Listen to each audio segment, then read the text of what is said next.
Prions. Notre Père, nous te sommes vraiment reconnaissants pour ce merveilleux congrès qui marque le 50e anniversaire de la naissance de cette merveilleuse Église.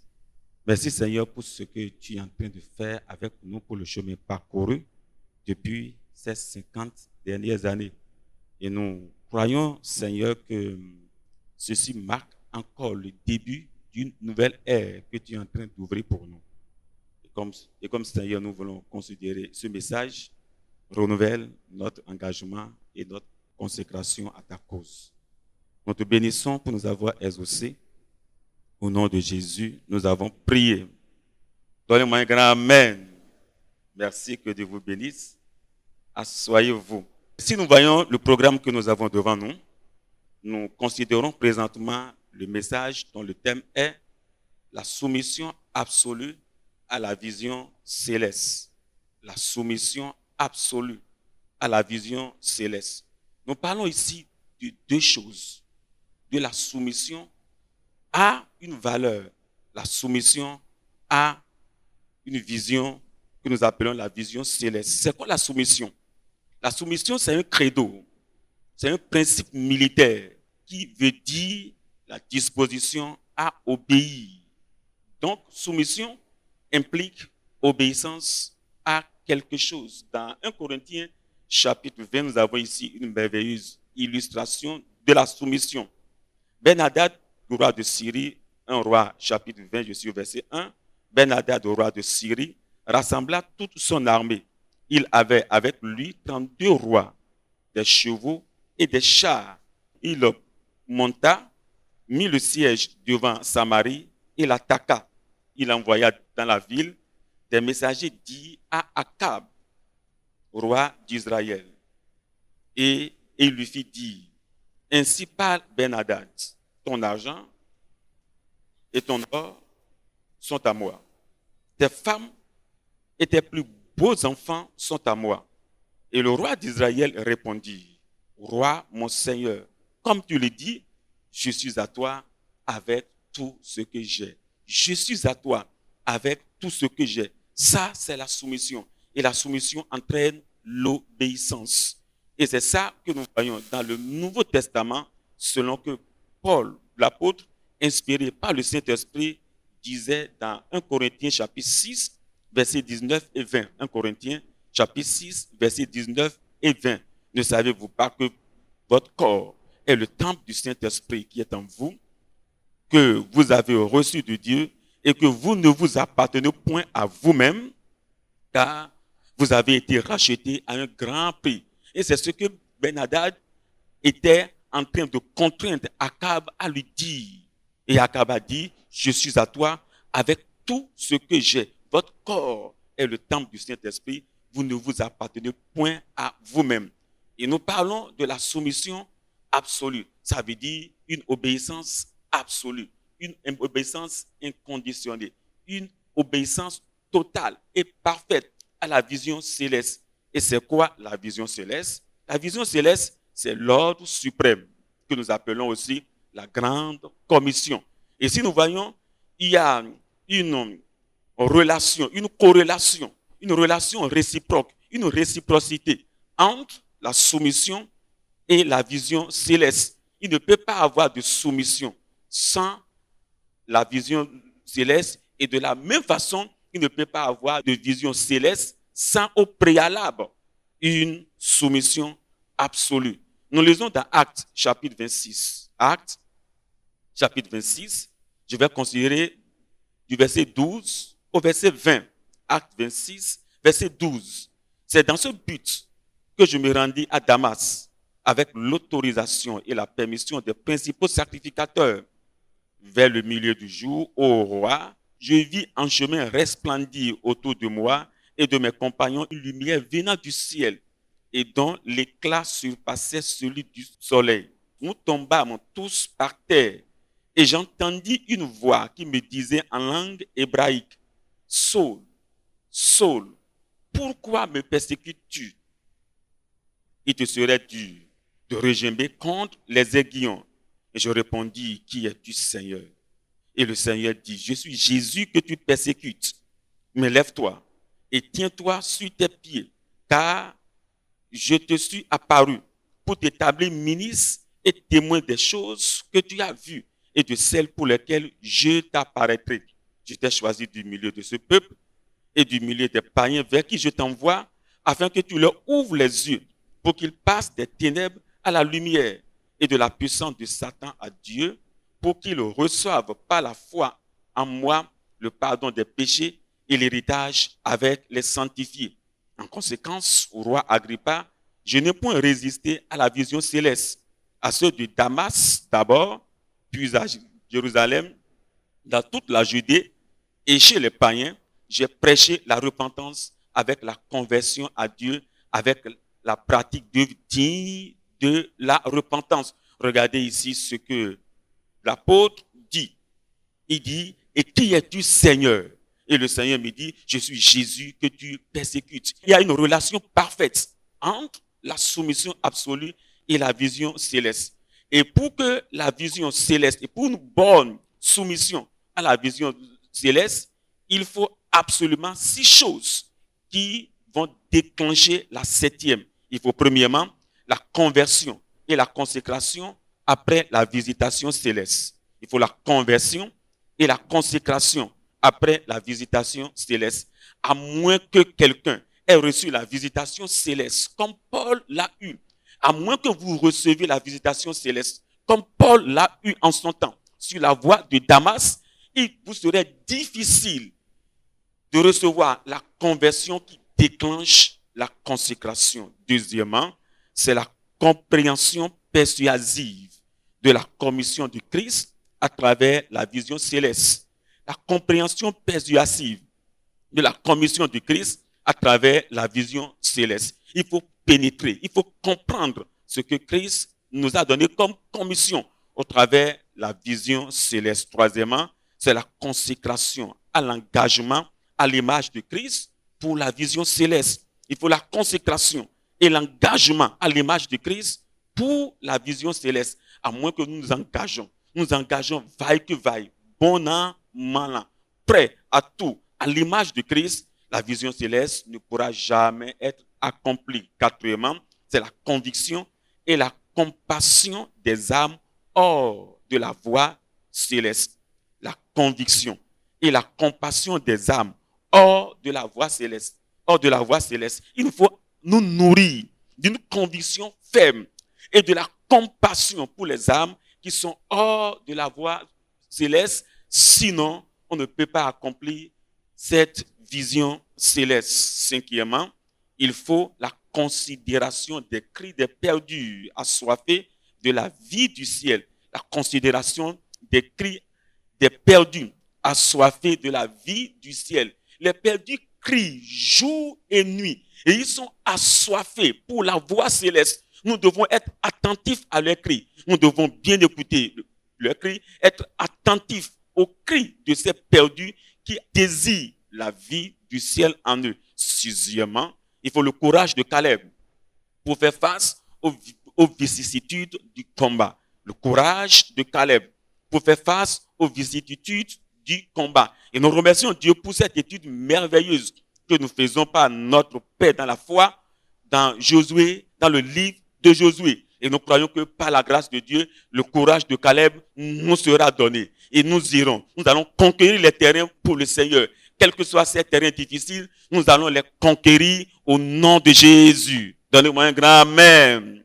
Et puis maintenant, septièmement, quand nous avons tous ces 6 éléments-là, cela alors nous conduira à avoir la couronne et la compensation des vainqueurs conquérants. La couronne et la compensation des vainqueurs conquérants. En voyant ce message, la soumission absolue à la vision céleste, nous avons 3 points à considérer ici très rapidement. Premièrement, c'est le modèle et les objectifs de la soumission à la vision céleste. Le modèle et les objectifs de la soumission à la vision céleste. Deuxièmement, c'est le mandat de notre consécration absolue pour l'accomplissement de la vision céleste. Le mandat de notre consécration absolue pour l'accomplissement de la vision céleste. Et puis finalement, nous allons voir notre mémorial, consécration et soumission absolue à la vision céleste. Nous voyons d'abord le premier point, c'est le modèle et les objectifs de la soumission à la vision céleste. Nous allons lire dans 1 Chronique, chapitre 29. Nous avons là quelque chose de très important. 1 Chronique 29, je vais lire à partir du verset 5. 1 Chronique 29. La Bible déclare, l'or pour ce qui doit être d'or et l'argent pour ce qui doit être d'argent et pour tous les travaux qu'exécuteront les ouvriers. Qui veut encore présenter volontairement aujourd'hui ses offrandes à l'Éternel? Qui aujourd'hui veut se consacrer, veut donner son temps, veut se donner entièrement, veut être comme une offrande volontaire à l'Éternel aujourd'hui? Et puis nous lisons à partir du verset 10, David bénit l'Éternel en présence de toute l'assemblée. Il dit, béni sois-tu d'éternité en éternité, Éternel Dieu de notre Père Israël. À toi, Éternel, la grandeur, la force et la magnificence, l'éternité et la gloire, car tout ce qui est au ciel et sur la terre t'appartient. À toi, Éternel, le règne, car tu t'élèves souverainement au-dessus de tout. C'est de toi que viennent la richesse et la gloire. C'est toi qui domines sur tout. C'est dans ta main que sont la force et la puissance. Et c'est ta main qui a le pouvoir d'agrandir. Dieu va vous agrandir, d'agrandir et d'affermir toutes choses. Maintenant, ô notre Dieu, nous te louons et nous célébrons ton nom glorieux. Car qui suis-je et qui est mon peuple pour que nous puissions te faire volontairement ces offrandes? Tout vient de toi et nous recevons de ta main ce que nous t'offrons. Tout vient de toi et nous t'offrons ce que tu nous as donné. Il y a un modèle de soumission. Nous allons voir ici 3 petits points ici dans le grand 1. Le petit point 1, c'est le modèle de soumission absolue de Christ. Le modèle de soumission absolue de Christ. Deuxièmement, c'est la motivation pour la soumission absolue du croyant. La motivation pour la soumission absolue du croyant. Et puis, troisièmement, c'est la mentalité derrière l'égoïsme des corrompus. La mentalité derrière l'égoïsme des corrompus. Premier petit point ici, c'est le modèle de soumission absolue de Christ. Lisons dans Matthieu chapitre 26, Matthieu 26, je suis au verset 36. Là-dessus, Jésus alla avec eux dans un lieu appelé Gethsémani. Et il dit aux disciples, asseyez-vous ici pendant que je m'éloignerai pour prier. Il prit avec lui Pierre et les 2 fils de Zébédée. Et il commença à éprouver de la tristesse et des angoisses. Et il leur dit alors, mon âme est attristée jusqu'à la mort. Restez ici et veillez avec moi. Puis, ayant fait quelques pas en avant, il se jeta sur sa face et pria ainsi, mon Père, s'il est possible que cette coupe s'éloigne de moi.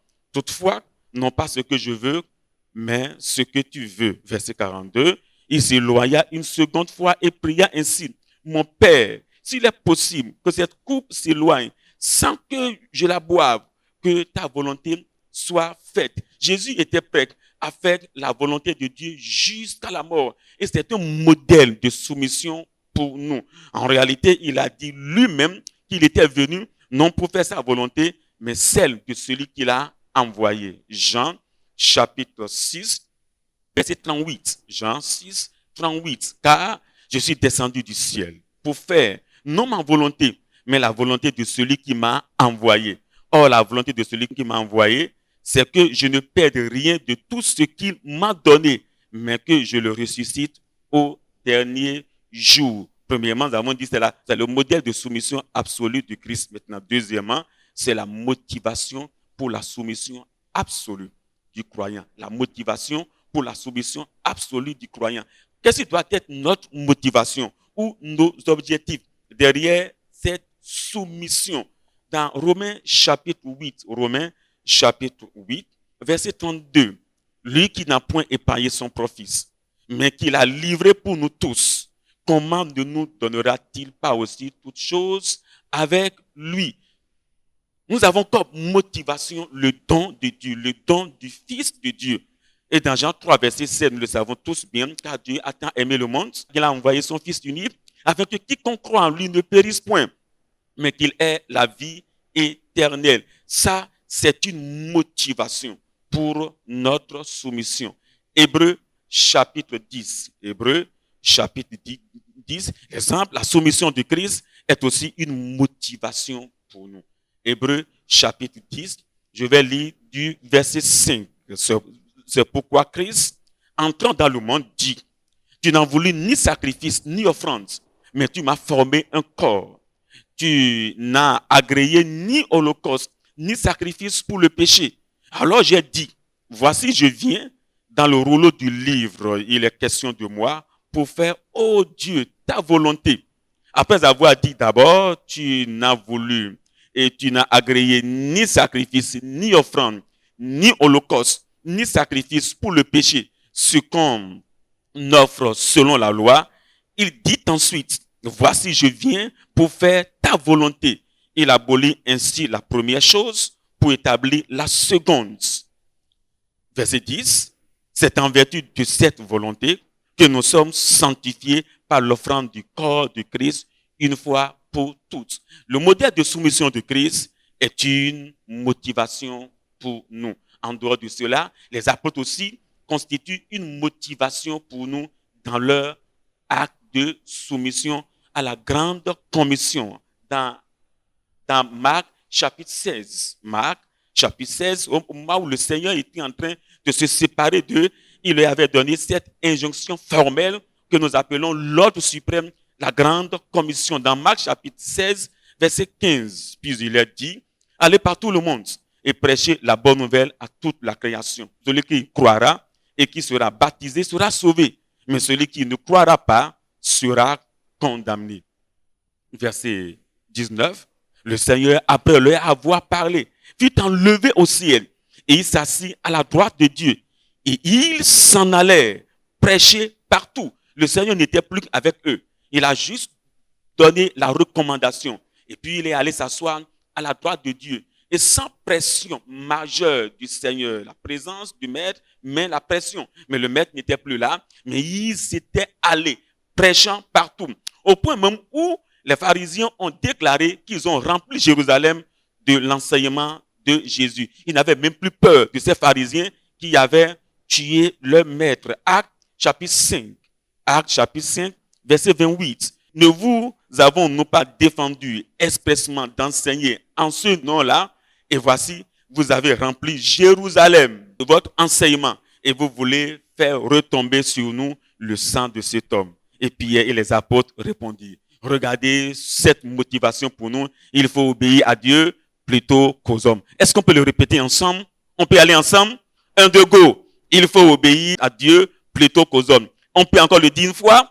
Il faut obéir à Dieu plutôt qu'aux hommes. Est-ce qu'on peut le dire d'une autre façon? Je vais obéir à Dieu plutôt qu'aux hommes. Est-ce qu'on peut le dire encore? Je vais obéir à Dieu plutôt qu'aux hommes. Le troisième petit point ici, c'est la mentalité derrière l'égoïsme des corrompus. La mentalité derrière l'égoïsme des corrompus. Dans Matthieu chapitre 26, Matthieu chapitre 26, je considère le verset 8, Matthieu 26, verset 8. Les disciples, voyant cela, s'indignaient et dirent, à quoi bon cette pète? Ces dames avaient fait une offrande sacrificielle. Et regardez la mentalité derrière ces égoïstes corrompus. À quoi bon cette pète? Ils n'ont pas voulu eux-mêmes faire le sacrifice. Quelqu'un d'autre le fait à leur place. Au lieu qu'ils s'en réjouissent, regardez leur comportement ici. Et comprenez bien, frère, que le refus de soumission à Dieu et à son œuvre, c'est de l'égoïsme et cela est soutenu par le moi, par la chair et ou par des ambitions familiales. Nous allons passer maintenant ici au deuxième grand point et je prie que Dieu nous épargne de ces ambitions égoïstes et qu'il nous donne la vraie soumission à l'instar de Christ Jésus au nom de Jésus. Donnez-moi un autre grand amen. Maintenant, deuxième point ici, c'est le mandat de notre consécration absolue pour l'accomplissement de la vision céleste, le mandat de notre consécration absolue pour l'accomplissement de la vision céleste. On a déjà lu dans Actes chapitre 26, du verset 12 à 20, et on a vu ce que Paul l'apôtre nous a dit là. Nous avons 3 petits points à voir ici. Premièrement, c'est la consécration actualisée. La consécration actualisée et personnelle à l'image de Paul. Deuxièmement, c'est la consécration approuvée et pratique attendue des prisonniers de Christ. La consécration approuvée et pratique attendue des prisonniers de Christ. Et puis troisièmement, c'est la consécration absolue et perpétuelle sans comparaison avec personne. Premièrement, c'est la consécration actualisée et personnelle à l'image de Paul. La consécration actualisée, la consécration d'hier n'est pas valable à aujourd'hui. Exactement comme le repas que nous avons mangé hier n'est pas suffisant pour notre bonne santé aujourd'hui. De la même façon, la consécration des années antérieures n'est pas valable. Nous sommes en train de boucler 50 ans de ministère. La consécration des 50 ans passés n'est pas valable pour cette nouvelle ère que Dieu nous donne. Il veut une consécration actualisée. Non pas seulement actualisée, mais personnelle. Non pas la consécration du groupe, mais la consécration personnelle à l'image de Christ. Lisons dans Actes chapitre 9. Actes chapitre 9, du verset 3 au verset 6. Comme il était en chemin et qu'il approchait de Damas, tout à coup, une lumière venant du ciel resplendit autour de lui. Il tomba par terre et il entendit une voix qui disait, « Saul, Saul, pourquoi me persécutes-tu » Il répondit, « Qui es-tu, Seigneur ?» Et le Seigneur dit, « Je suis Jésus que tu persécutes. Il te serait dû de régimer contre les aiguillons. » Tremblant et saisi d'effroi, il dit, « Seigneur, que veux-tu que je fasse ?» Et le Seigneur lui dit, « Lève-toi, lève-toi, entre dans la ville et on te dira ce que tu dois faire. » Regardez ici quelqu'un qui était en mission pour les souverains sacrificateurs. Il a même oublié complètement la mission pour laquelle il était en train d'aller à Damas. Il a oublié ses idéaux et maintenant il change d'objectif, il change d'itinéraire, il change de pensée et il se consacre à autre chose. Que veux-tu que je fasse, Seigneur? Il avait un autre Seigneur qu'il avait envoyé à Damas pour persécuter les chrétiens. Maintenant ici, il rencontre un autre Seigneur à qui il doit allégeance, à qui il doit soumission, obéissance et respect. Dans Galates chapitre 1. Ailleurs, il explique comment la chose s'est passée. Galates chapitre 1, je vais lire versets 15 et 16. Galates 1, verset 15. Mais lorsqu'il plut à celui qui m'avait mis à part dès le sein de ma mère et qui m'a appelé par sa grâce, de révéler à moi son Fils, afin que je l'annonçasse parmi les païens, aussitôt, je ne consultais ni la chair ni le sang. Est-ce que quelqu'un peut dire aussitôt? Il faut le dire fort. Aussitôt, immédiatement. Je ne consultais ni la chair ni le sang. Ça, c'est la consécration à l'image de Paul. Il n'a pas réfléchi. Il a pris la décision de façon instantanée, prêt à partir pour l'œuvre à laquelle il a été commissionné. Le deuxième point ici, le deuxième petit point ici, c'est la consécration approuvée et pratique attendue des prisonniers de Christ. La consécration approuvée et attendue des prisonniers de Christ. Tout vrai chrétien, tout vrai disciple, tout vrai ouvrier est un prisonnier de Christ, à l'instar de Paul l'apôtre. Je suis un prisonnier de Christ. Vous êtes un prisonnier de Christ. Dans Éphésiens chapitre 3, verset 1. À cause de cela, moi, Paul, le prisonnier de Christ, pour vous, païens. À cause de cela, moi, Paul, le prisonnier de Christ, pour vous, païens. Nous sommes des prisonniers de Christ. Et en tant que prisonniers de Christ, bien aimés, il y a un genre de consécration que le ciel attend de nous. Il y a un genre d'engagement. Il y a un genre de soumission que le ciel attend de nous. Romains chapitre 12. Romains chapitre 12, verset 1. Je vous exhorte, et là, si c'est Paul qui parle, C'est le prisonnier de Christ qui parle ici aux autres prisonniers de Christ. Je vous exhorte donc, frères, par la compassion de Dieu, à offrir vos corps comme un sacrifice vivant, saint, agréable à Dieu, ce qui sera de votre part un culte raisonnable. Je vous exhorte à offrir vos corps comme un sacrifice vivant, à vous donner entièrement.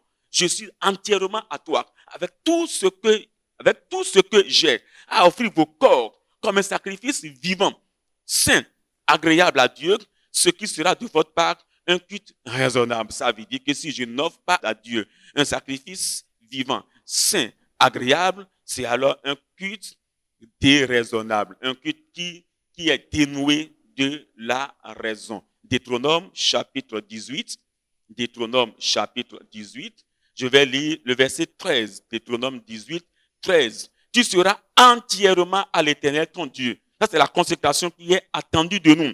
Tu seras entièrement à l'Éternel ton Dieu. Le troisième petit point ici, c'est la consécration absolue et perpétuelle sans comparaison avec personne.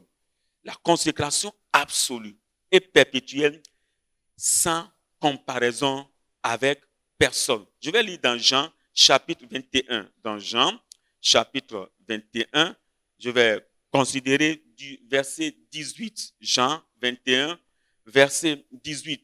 En vérité, je te le dis, quand tu étais plus jeune, tu te saignais toi-même et tu allais où tu voulais. Mais quand tu seras vieux, tu étendras ta main et un autre te cindra et te mènera où tu ne voudras pas. Il dit cela pour montrer par quelle mort Pierre glorifierait Dieu.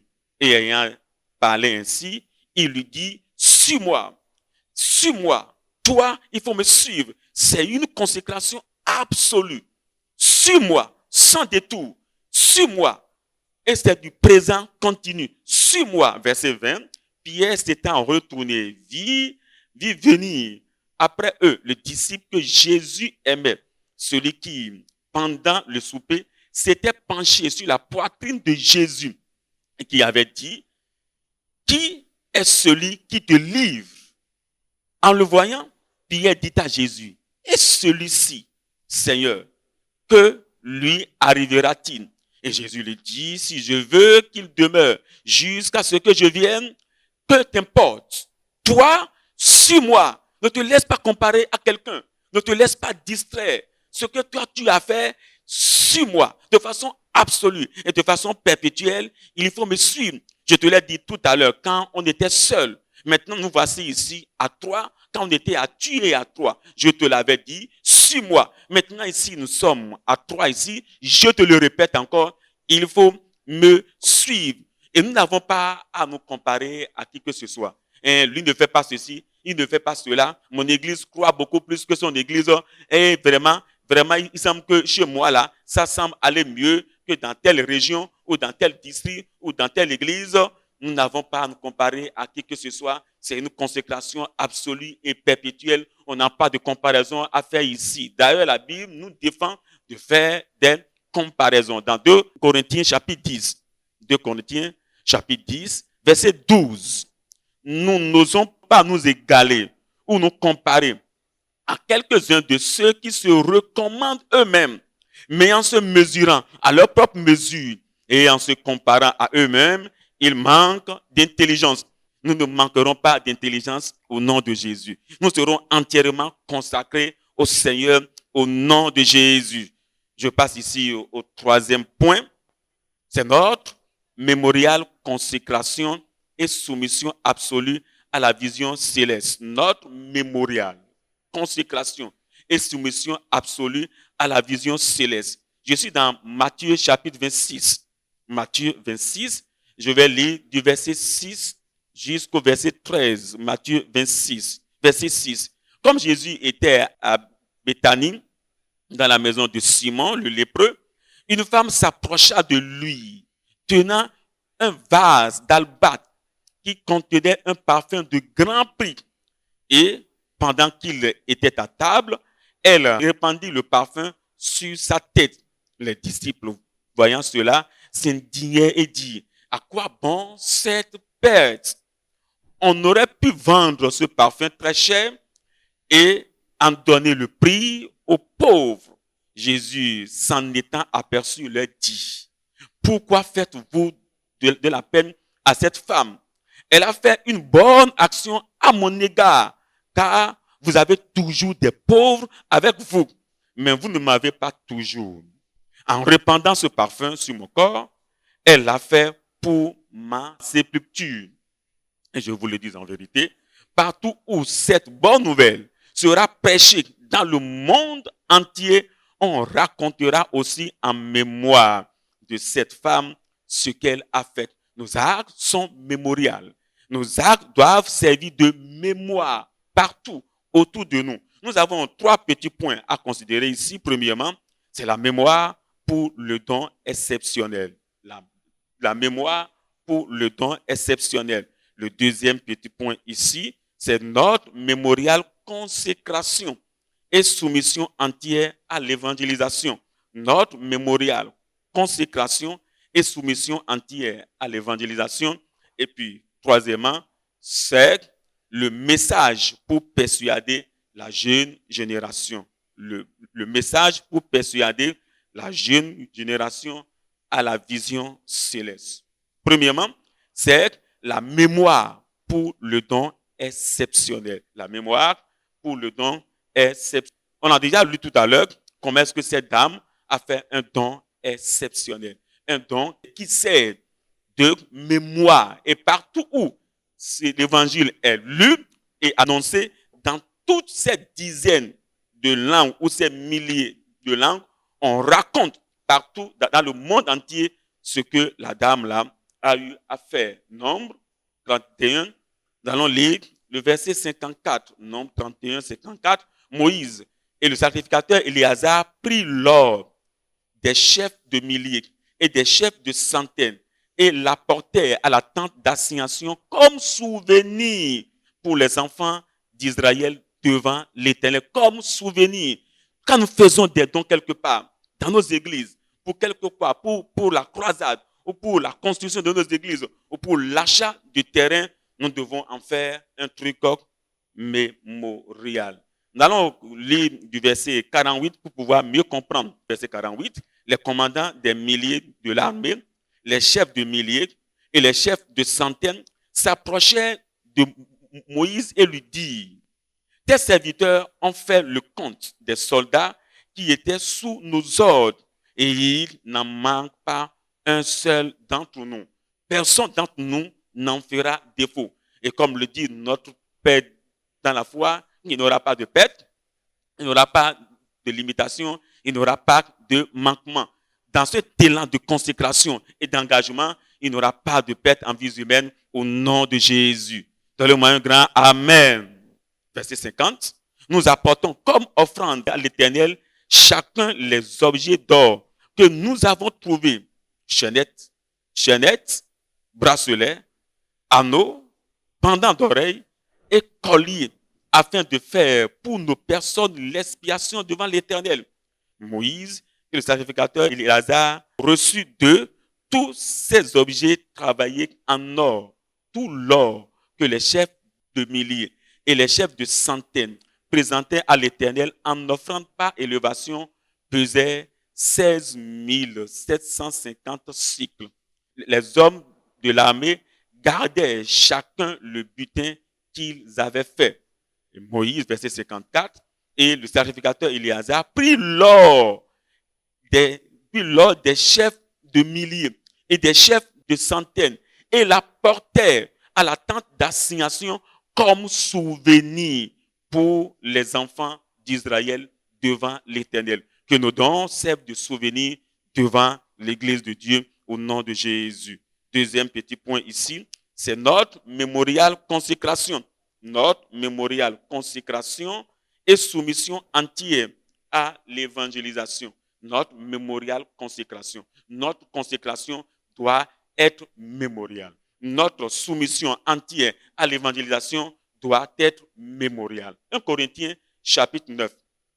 1 Corinthiens 9, je vais lire doucement ce merveilleux texte à partir du verset 19. Pardon, à partir du verset 1.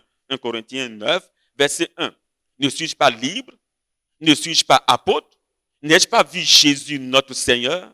N'êtes-vous pas mon œuvre dans le Seigneur? Si pour d'autres, je ne suis pas apôtre, je le suis au moins pour vous, car vous êtes le sceau de mon apostolat dans le Seigneur. C'est là ma défense contre ceux qui m'accusent. N'avons-nous pas le droit de manger et de boire? N'avons-nous pas le droit de mener avec nous une sœur qui soit notre femme, comme font les apôtres, comme font les autres apôtres et les frères du Seigneur et Céphas?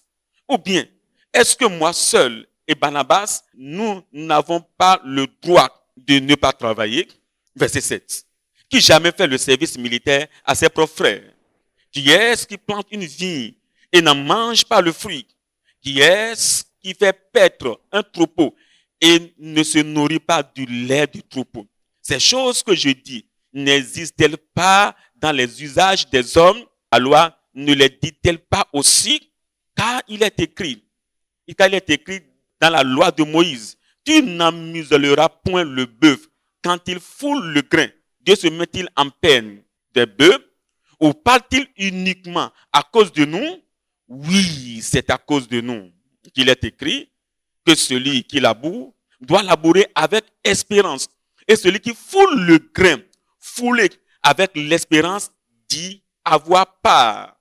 Si nous avons semé parmi vous les biens spirituels, est-ce une grosse affaire si nous moissonnons vos biens temporels? Si d'autres jouissent de ce don sur vous, n'est-ce pas plutôt à nous d'en jouir? Mais regardez ici, cette consécration mémoriale, même si d'autres jouissent de ça, Paul dit, mais nous n'avons pas usé de ce droit. Au contraire, nous souffrons tout afin de ne pas créer d'obstacles à l'évangile de Christ. Ce n'est pas parce que c'est de ton droit que tu vas en abuser.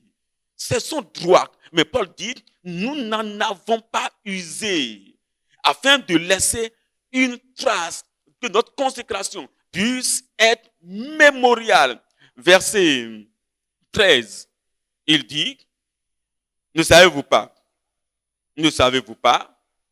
que ceux qui remplissent les fonctions sacrées sont nourris par le temple, que ceux qui servent à l'autel ont part à l'autel?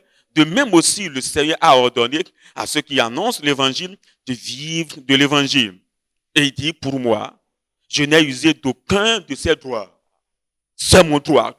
Mais je n'ai pas usé de ces droits. Je n'ai usé d'aucun de ces droits. C'est une consécration mémoriale. Une consécration mémoriale. Une soumission entière mémoriale. Mais pour moi, je n'ai usé d'aucun de ces droits.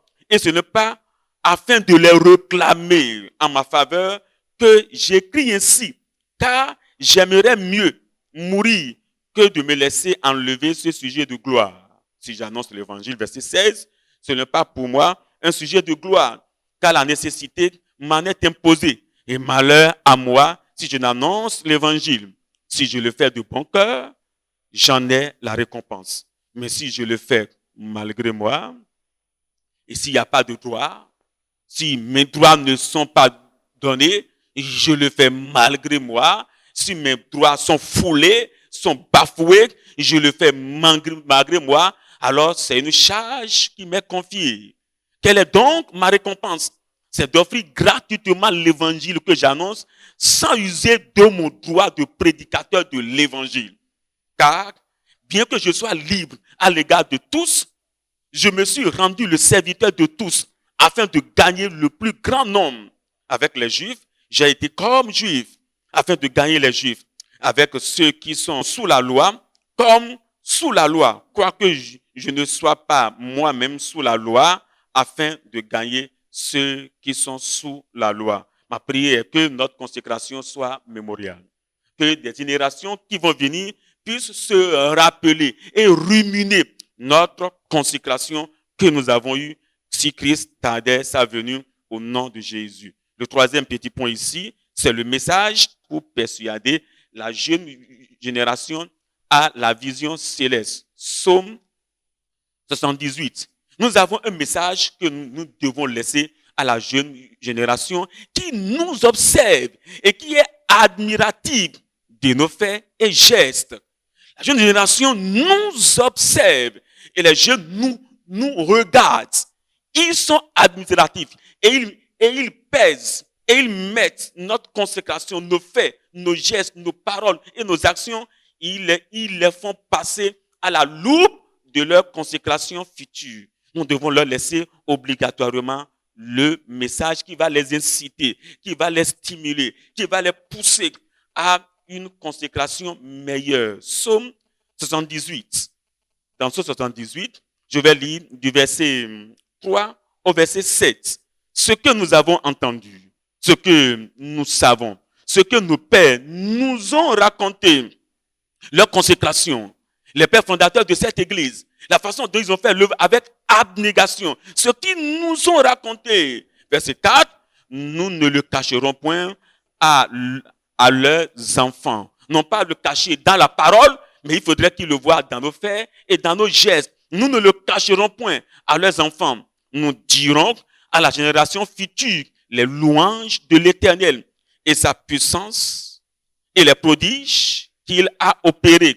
Il a établi un témoignage en Jacob et il a mis une loi en Israël.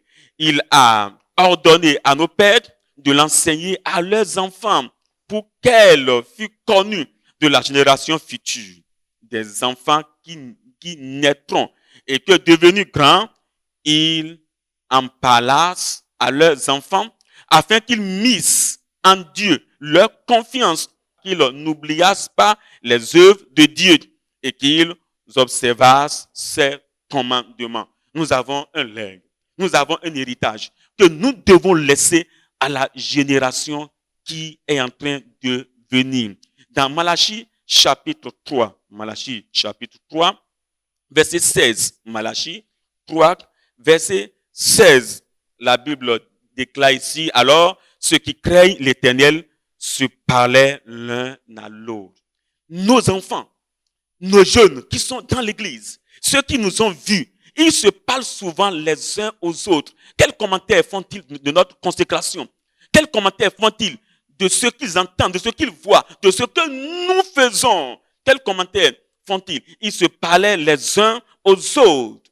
L'Éternel fut attentif et il écouta. Et il faudrait que quand ils seront en train de se parler les uns les autres, que notre consécration les stimule, que cela puisse les encourager, qu'ils cherchent à aller encore beaucoup plus loin, plus haut et mieux que nous leur devanciers dans la foi. Et l'Éternel fut attentif et il écouta. Et un livre de souvenirs fut écrit devant lui pour ceux qui le craignent et qui observent son nom. Il y a un livre de souvenirs qui est écrit au ciel. Mais n'oublions pas, il y a aussi un livre de souvenirs qui est écrit sur la terre. Il y a un livre de souvenirs qui est écrit sur la terre. Et tous nos actes, tout ce que nous faisons, c'est notre histoire que nous sommes en train d'écrire. Et il faudrait que nous nous appliquions à bien décrire cette histoire pour qu'elle puisse être défiante devant la jeune génération. Et au point où nous serons en mesure de dire, comme l'apôtre Paul, dans 1 Corinthiens 11 au verset 1, soyez mes imitateurs, comme je le suis à l'image de Christ. Soyez mes imitateurs, comme je le suis moi-même de Christ. Nous devons être très engagés et laisser nos gestes parler de nous plus fort pour défier la jeune génération. Nous devons arriver au point où nous devons être en mesure de parler comme ce grand combattant, ce grand juge, Gédéon, qui disait aux 300 soldats qui étaient avec lui dans Juge chapitre 7, versets 16 et 17.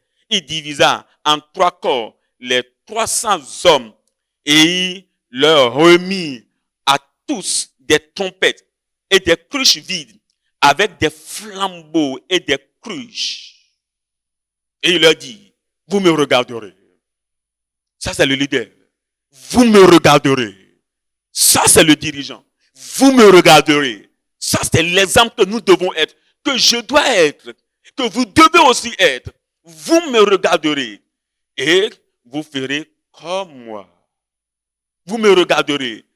Est-ce que nous pouvons dire à ces enfants, vous me regarderez et vous ferez comme moi?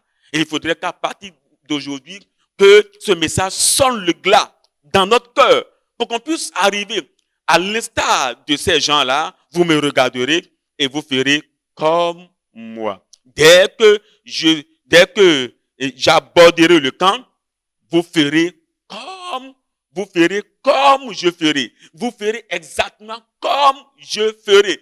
Vous devez être mes imitateurs. Et Paul a dit dans Actes 26 au verset 19, c'est pourquoi, ô roi Agrippa, je ne peux résister à la vision céleste. Et par la grâce de Dieu, nous n'allons pas résister à la vision céleste. À partir de maintenant, il y aura un regain de consécration.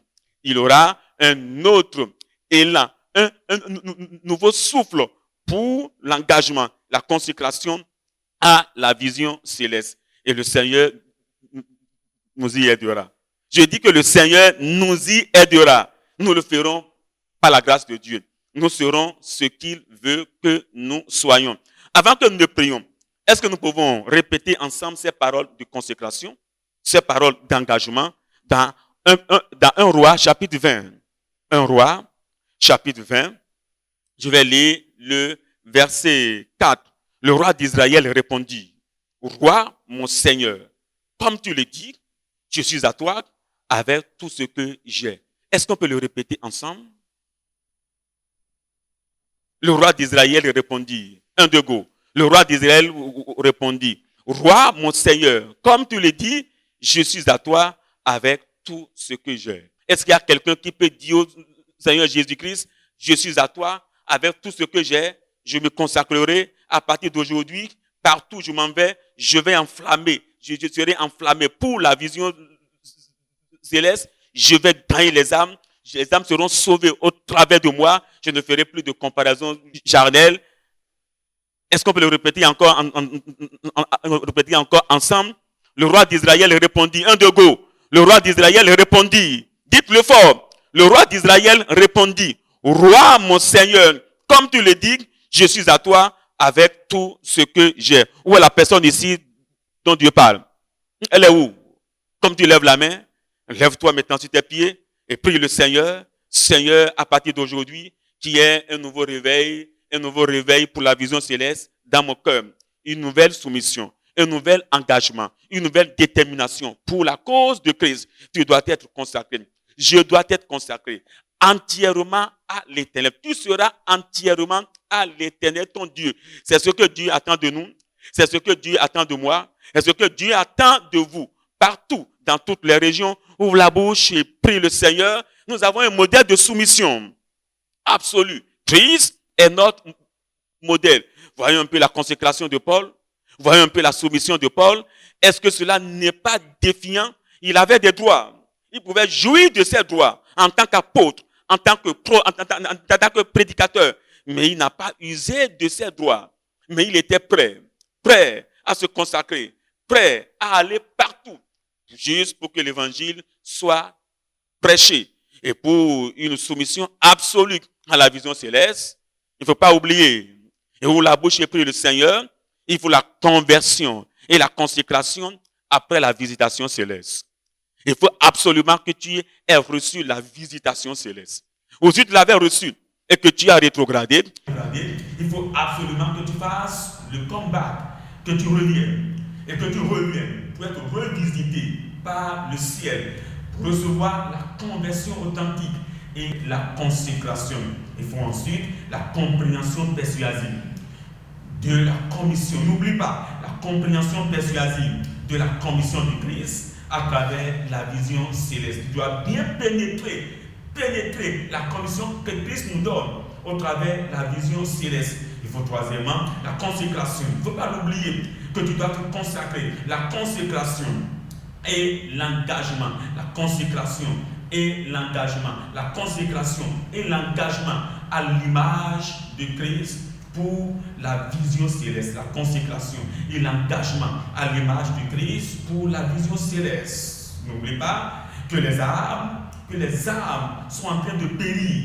Et au point où il nous faut absolument la condition et la compassion des âmes hors de la voie céleste. As-tu la compassion des âmes?